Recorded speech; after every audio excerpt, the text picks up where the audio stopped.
Namibia's environmental degradation is not just about the land, it's about the people too. A staggering 70% of the population depends directly on natural resources for their livelihoods. At its core, Nilaleg seeks to revolutionize the management of Namibia's rural landscapes. Welcome to this new podcast series with Venture Media and Nilaleg. We will take a look at this transformative initiative aimed at breaking the boundaries between nature conservation, agriculture and governance, to create a harmonious coexistence between people and the environment. In this series, you can expect insightful discussions with experts and those on the ground in Namibia's rural landscapes. On today's episode, we welcome Jonas Nshidi, project leader at Nilaleg. Jonas, Nilaleg is the Namibia integrated landscape approach for enhancing livelihoods and environmental governance to eradicate poverty. Can you please provide an overview of the project for us? We're very glad to be here. I think in our first episode podcast, I think a wonderful initiative for us to transmit information to the general public on what we are doing as a project, but also in general as a Ministry of Environment and Tourism. Basically, the Nilaleg project is a 5-year project funded by the Global Environmental Facility with the United Nations Development Program. And we are running now for the last 4 years, and we are now in the fifth year. So next year we are winding up. So a lot have happened, and I'll be sharing some of the good work that we have done and some of the challenges that we have encountered in this. But in a nutshell, the project is aims to again improve environmental governance through using agriculture and forestry as an entry point, where we are using a concept called integrated landscape management, where we are bringing different land users together in identified landscapes. So basically, when I say landscapes, we are working in 5 regions: Hangwena region, Zambezi, Kavango West, Kunene, and Omusati region, where we have these 5 landscapes, where we are trying to improve livelihoods of people, of over 20,000 people. I think that is our target. Quite an ambitious target, but we are working towards that. Amazing. And how does the project contribute overall to national, international goals and conventions, acts, policies, frameworks? I think if you recall, in the 70s, the world was faced with a lot of challenges related to biodiversity loss, climate change, change in weather, climate change, and also land degradation. And all this led to us having what we call the Rio Convention. And this was held in Brazil 1992. And where it resulted in us having 3 conventions. So these 3 conventions, one on climate change, one on biodiversity, and another one on land degradation, to address these 3 issues, where we actually signed for us to be part of this global effort to address some of these challenges. And from a constitutional imperative, we are compelled, I think our Article 144 compel us that any international instrument that we sign, we then compel to create national measures so that they meet our international obligation. Hence why we are actually undertaking this project. And the project as a whole fits very well into the UN's SDGs as well, right? Yeah, very much. I think it touches on issues of poverty, land management, health, livelihood. So all different, I think when we're talking of more than 10 SDGs that the project touches on. So basically it plays a big role, just not locally, but even internationally, to achieve these global ambitious targets that different nations have set themselves. Yeah, it's a big horse that you've saddled. What specific environmental issues or challenges does the project aim to address? I think, like you mentioned when we started, we are talking of that 70% of our communities are dependent on natural resources. So basically what that means is that our communities are on a day-to-day interacting with their environment, where they are either extracting investing their time into these resources. Hence, we need to, I think, manage these resources very well. So the challenges that we confronted with is that when people are having no other incomes, they tend to rely on natural resources. And I think we have seen that even if you, around Windhoek, if you drive on your way to Okahanja from Windhoek, you see that there is women women and young men selling different types of natural products. I think that is, I think, one of the indications of how reliant we are on natural resources, including fuel. I think most of our what we light with fire it's extracted from this. So the challenges that we have is mixed. On one part, you find trees has been cut heavily for construction of houses because of cultural practices. On the other hand, we have agricultural land, which over time have kept so many livestock, have now been transformed into what we call a thickening of bush. And these are different types of land degradation, all very varying, but all creating degradation. And I think the challenge is that we have to we say conservation starts after breakfast. I think that notion is very important to note, because we cannot talk of livelihoods if of conserving if livelihoods of people are not addressed.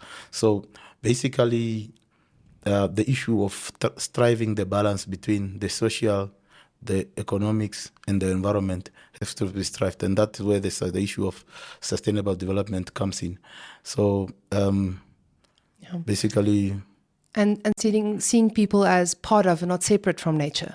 They are part of that solution. Hence, I think when we and maybe I need to touch a bit on it. When you say integrated landscape management, basically what we are saying is that we have one land, and basically this land have different uses. You get people that are into farming, crop farming, some are into livestock, and you find conservancies where they are trying to manage wildlife, and you find community forest in that same area. You find towns in that same area. So all these different land uses, you need to bring them together to do what we call integrated planning. And how better can that land sustain them all without infringing on the other. And now creating that common vision allows everyone to play a part in managing those that same land, which is a key resource to sustain the livelihoods of everyone on that land.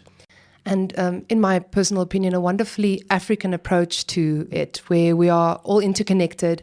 We're interconnected to each other. We're interconnected to the land on which we live. And I find very often there's a Western sense of us utilizing natural resources, and the Western sort of society seeing that as a negative thing of you must stay separate from it. But what they forget is the balance between humanity and nature, and that humanity is part of nature, not separate from it. But it is in terms of governance, our responsibility to manage the processes so that no one gets left behind, but also so that no one sort of pulls ahead and uses more than is sustainable. How does the project engage with local communities specifically and ensure their active participation? What we have done through this project is that we have different approaches to this. One I've mentioned is that we have this, what you call the multi-stakeholder coordination structure, which is now the structure that coordinates activities in the landscape level, where different users discuss, plan, and execute. And I think why it's done so is that we want to bring the different, because government is central to this process, because they provide key extension services that are quite cheap if in the hands of any private entity, I think would call quite costly. So when I say extension services, is you have a water section, you have a livestock section, you have wildlife section. All these could provide extension services, information, access to whatever, if they need better fertilizers for their crops, then they receive these services. So what at the center of this is this government central point of view. But what we're also doing is that we, on top of that, we have then tried to create activities and incentives for communities to directly engage, where we have a grant mechanism which enables communities to apply mainly in 3 areas: forestry, agricultural, and mixed, and income, which are linked to natural resources. So these communities apply for grants. We provide grants up to 800,000 Namibian dollars. To date, we have issued, I think, if I'm correct, 12 grants to different communities within these landscapes, and I think they are doing quite well, because then communities directly engage in activities that either promote sustainable development, create livelihood opportunities, which again, I said, are linked to, like I said, conservation starts after managing of resources starts after breakfast, and not, yeah. And can you give us an example of one of these activities? Basically, we have, and I think one of our successes is a grant that we awarded to a cooperative called Ndevahoma Cooperative, Farmers Cooperative.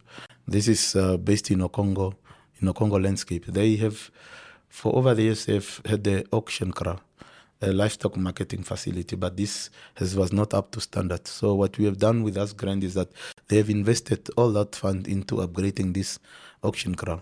And over time, I think in the last 2 years of operation, it has generated over 12 to 13 million Namibian dollars.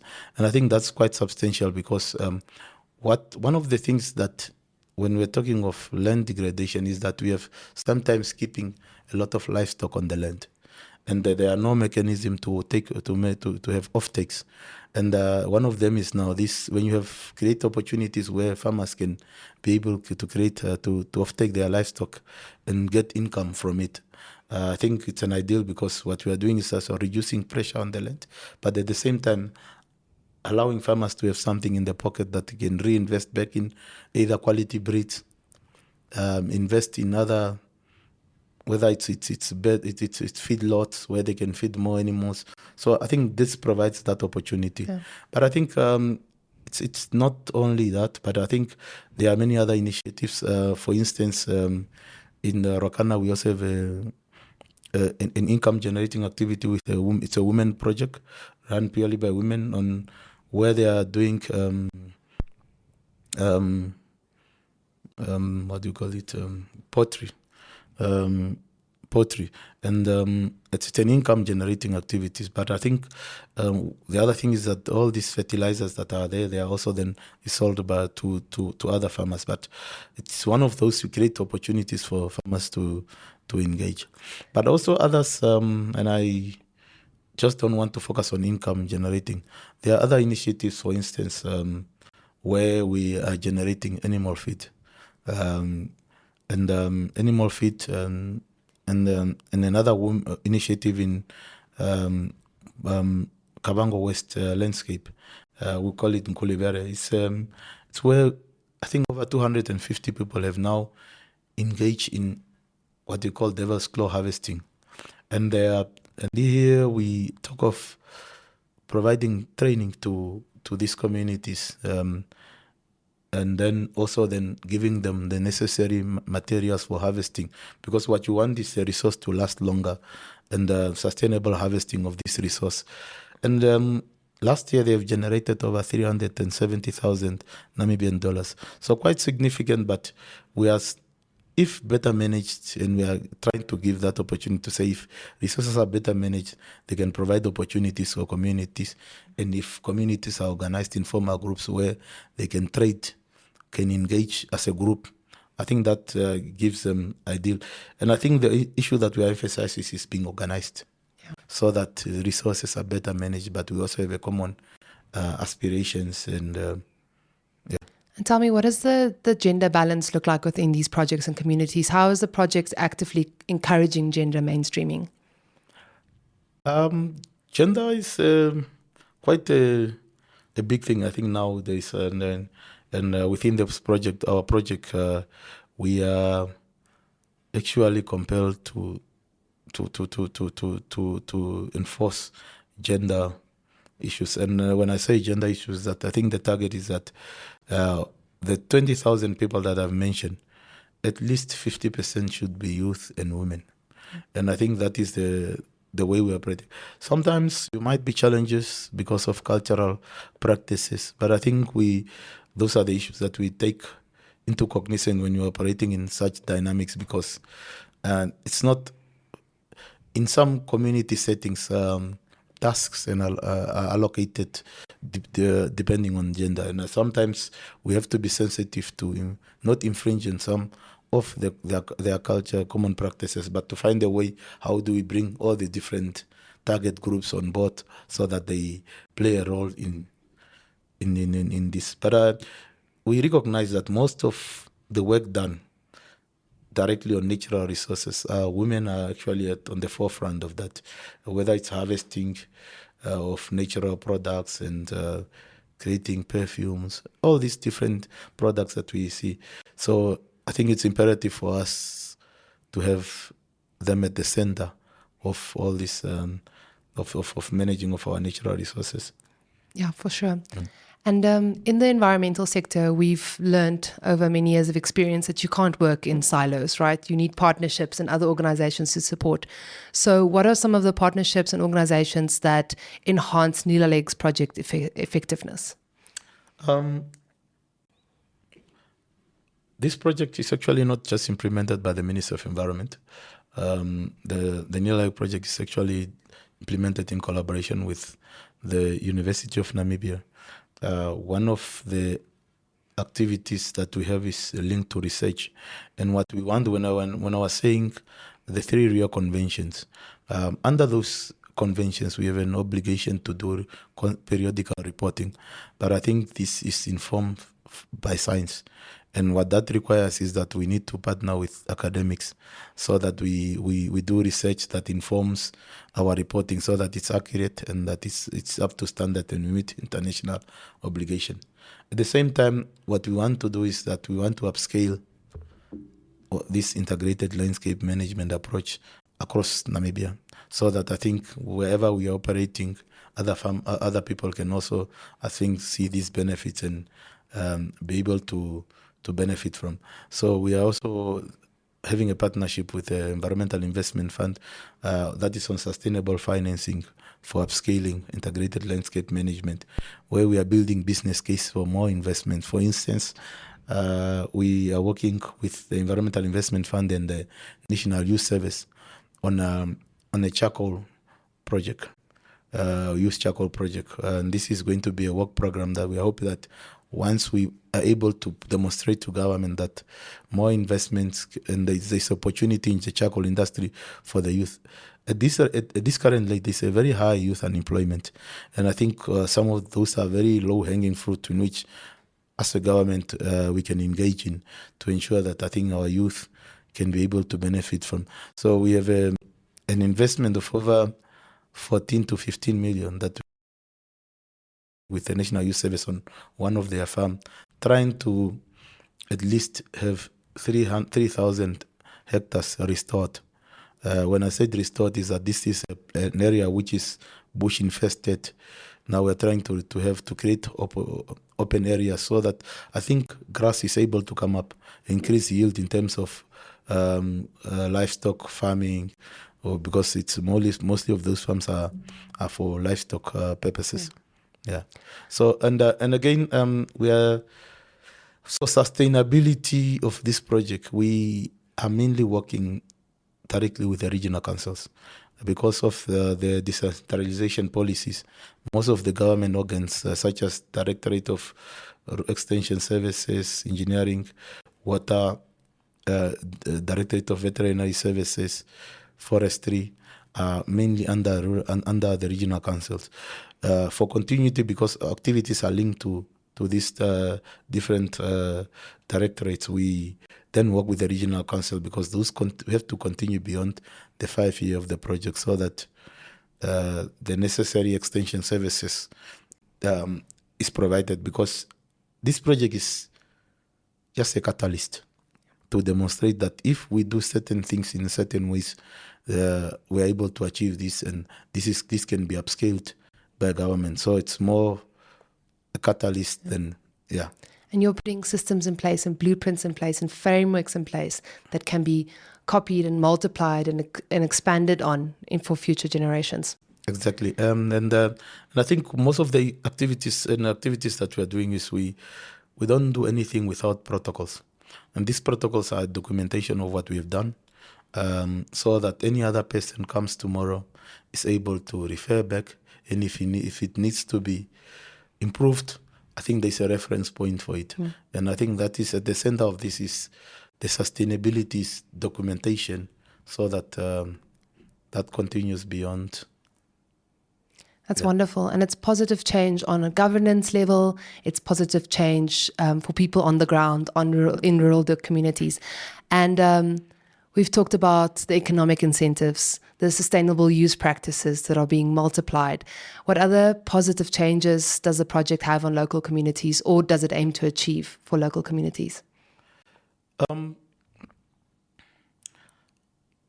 Other positive change for these communities is that we are having one, in each landscape, we have what you call one nature-based enterprise that we are establishing. And this is, in each of these landscapes, we are putting in over, I think, 4 to 5 million Namibian dollars, developing a nature-based enterprise. It has been quite challenging, because sometimes those funds are quite big funds for a community. For instance, we in Kulivere, which is Kavango West, we have what you call Mutima Woodwork Cooperative. We are working with 20 men that have been identified from the communities. They have previously been wood carvers in the area. So what we have done is that we have now formalized them into a group. They formed a cooperative. It's a legal entity.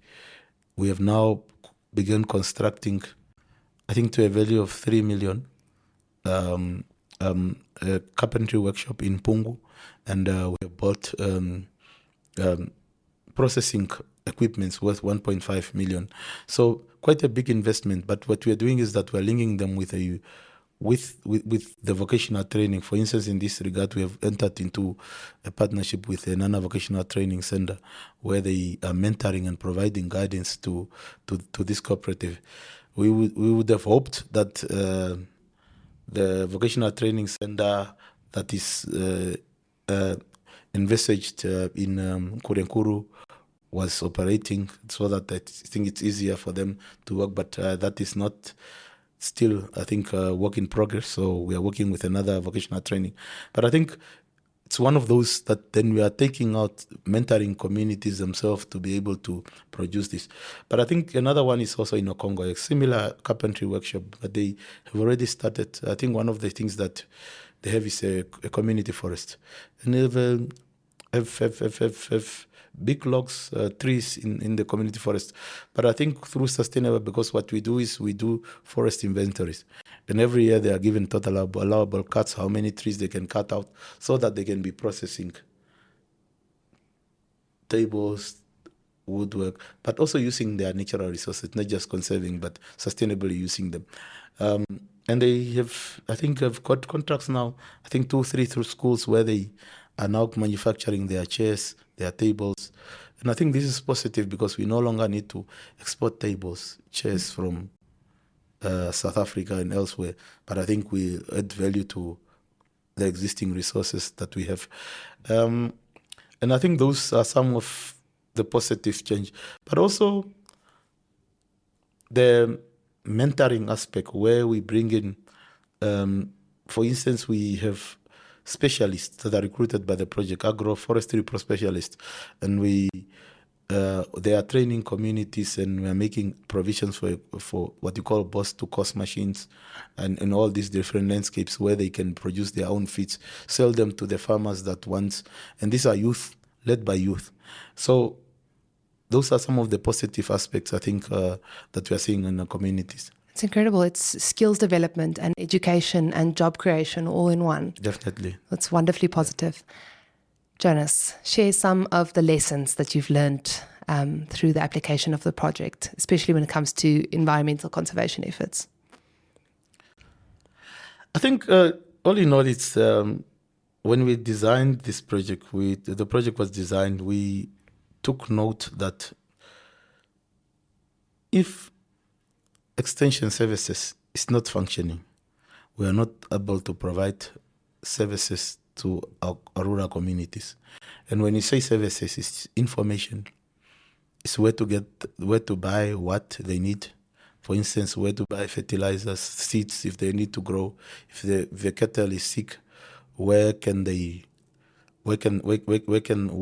contact, to inject, what medicine to inject, and also if they've abandoned resources. For instance, they've devil's claw or mangeti nut that are used in access and benefit sharing initiative, biotrade, who they can contact and what type of agreements exist, what legal frameworks protect them.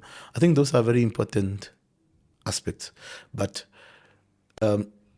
most challenges is that people don't know where to go. Now, what we are doing as a project, and that has been quite slow, is that we are trying to establish what we call regional farmers academies. These are just information centers, hubs in the regional councils, where if any person comes, can access, sometimes create the apps, necessary apps that community can download, because everyone now have access to mobiles and can access. The challenge is that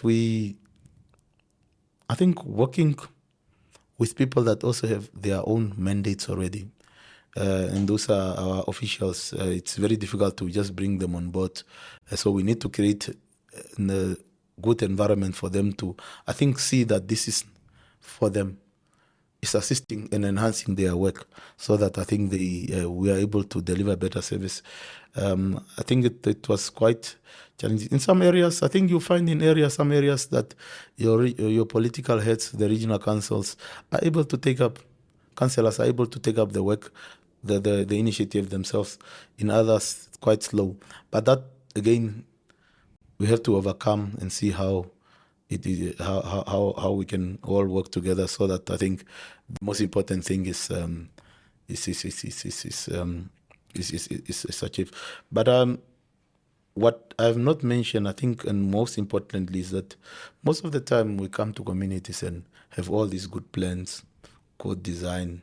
We want to construct what, but I think we forget what is the basic needs of the people.